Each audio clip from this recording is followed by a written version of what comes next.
पलके झुकें तो नमन हो जाए, मस्तक झुके तो बंधन हो जाए।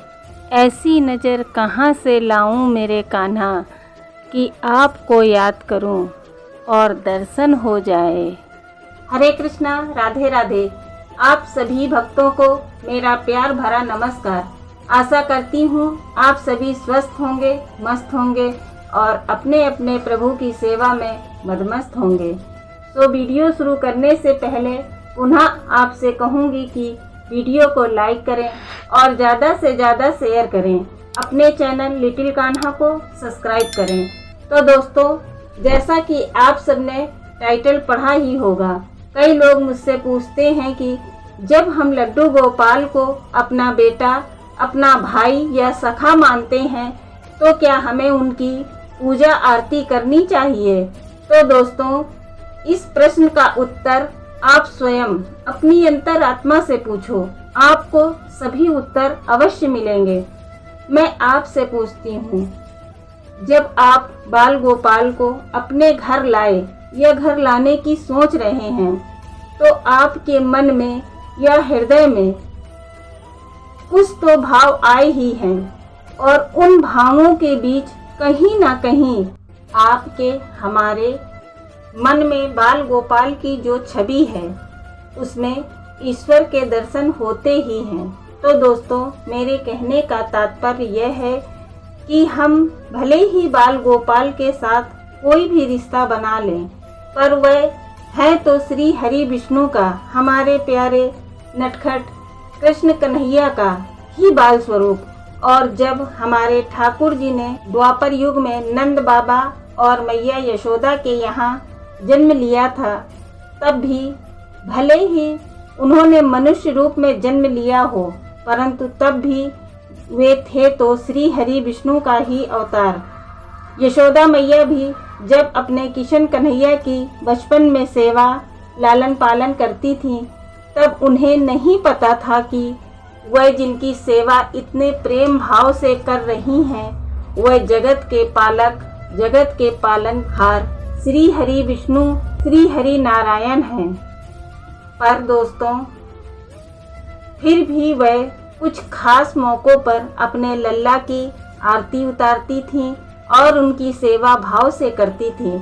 जैसे कि अपने लल्ला के जन्मदिन पर मैया यशोदा अपने लल्ला को पंचामृत से स्नान कराती थी।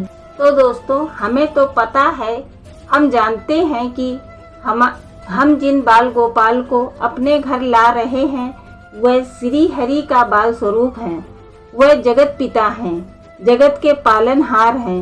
फिर भी हम उनके साथ कोई ना कोई रिश्ता बनाकर ही उनकी सेवा कर रहे हैं, पर वह है तो ईश्वर का ही स्वरूप ना। तो हम बाल गोपाल को किसी भी स्वरूप में उनकी सेवा करें, परंतु हमें उनकी पूजा आरती अवश्य करनी चाहिए। मैं आप लोगों को जो भी बातें बताती हूँ वह संतों की वाणी से सुनी होती हैं या मैं अपने भक्ति के अनुभव के अनुसार ही आप लोगों को बताती हूँ। मैं आप लोगों के साथ आज अपना एक अनुभव शेयर करती हूँ। दोस्तों, जब मैंने अपने कान्हा की, अपने बाल गोपाल की सेवा ली थी, तब दोस्तों मेरे मन में भी यही प्रश्न था कि जब मैं अपने कान्हा को अपना पुत्र मानती हूँ या पुत्र मानकर मैं उनकी सेवा ले रही हूँ, तो मैं उनकी आरती, पूजा, अर्चना, वंदना क्यों करूँ। क्योंकि जहाँ माँ और बेटे का संबंध होता है वहाँ सारे भाव ही बदल जाते हैं और मैं अपने आप को उनकी मैया मान रही थी।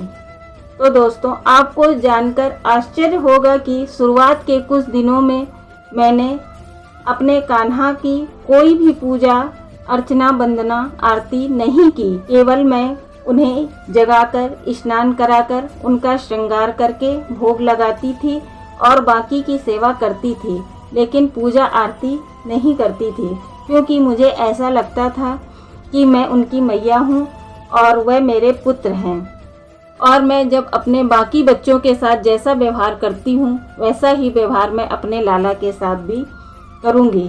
परंतु धीरे धीरे सेवा करते करते मेरे मन में अपने लाला की पूजा व आरती करने के भाव स्वतः ही जागृत हो गए और मैंने कुछ ही दिनों बाद अपने कान्हा की पूजा अर्चना वंदना दोनों टाइम, सुबह की पूजा अर्चना वंदना और शाम की संध्या आरती करनी शुरू कर दी। तो दोस्तों, मेरे कहने का तात्पर्य ये है कि आपके मन में जैसे भी भाव हों, आप जो भी सेवा जिस भाव से भी कर रहे हैं उसे करते रहिए।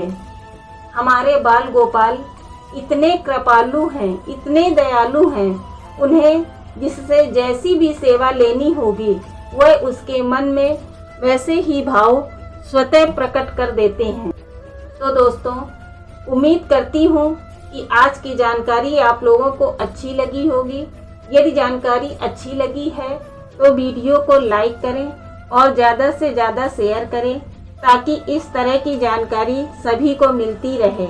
और यदि चैनल पर नए हैं तो अपने चैनल लिटिल कान्हा को सब्सक्राइब करें। मिलते हैं अगले वीडियो में एक और नई जानकारी के साथ। तो राधे राधे, हरे कृष्णा, हरि बोल।